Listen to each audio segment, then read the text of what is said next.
Hindi mo aakalain na 2 araw na ang nakalipas pagkatapos ng pagtatag-finale ng SB19 sa Araneta Coliseum dahil trending pa rin sa social media platform na X o kung tawagin dati ay Twitter ang mga keywords na thank you pagtatag. Ang pasimuno lang naman ay ang wala pa ring humpay na puyatan at pagpo-post ng mga 18 ng kanilang mga highlights at mga pabiro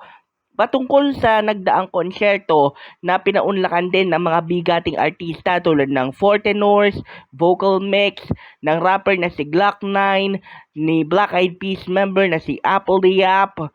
gayon din si Maestro Louie Ocampo at ang collaborator ng Mahalima para sa Moonlight na si Terry Jong. Usap-usapan din online ang terminolohiya na sisig pero hindi pinag-usapan doon ng mga 18 yung mismong mamantika na nilalagay sa sizzling, pinipigaan ng kalamansi, nilalagyan ng sili at nilalahukan ng itlog.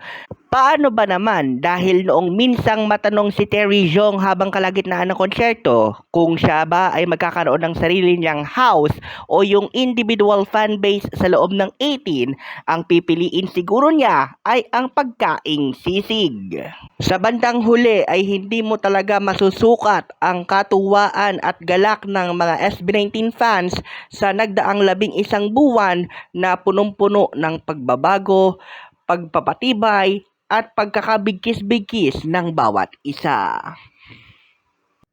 Sa ibang klaseng puyatan naman tayo mga kamabuhay, ngayong 10:30 ng umaga ng Martes ay liyamado pa rin sa 2024 Big Bold Brave Awards ng Nylon Manila para sa Favorite Philippine Pop Group category ang SB19. Sa pinakahuling tabulation na ating nakuha, 54.5% versus 44.7% ang abante ng SB19 kontra sa pangalawang pinakamalapit na contender at ito ay ang tinaguriang Nations Girl Group na BINI. Paalala naman ng iba't ibang SB19 fan group sa kanilang mga kabaro, lalo na sa iba pang mga time zone na madaling araw o di kaya naman ay hating gabi. Inaasahan ng ganito karami ang mga nabibili nilang mga metal cans ng kape o di kaya naman ay hot choco para lamang makapaglapag ng kanilang mga unlimited votes. Kaya kung ako sa kanila ay dapat ay magkaroon din kayo ng responsable ding pahinga ng hindi nalilingat sa pagbabantay.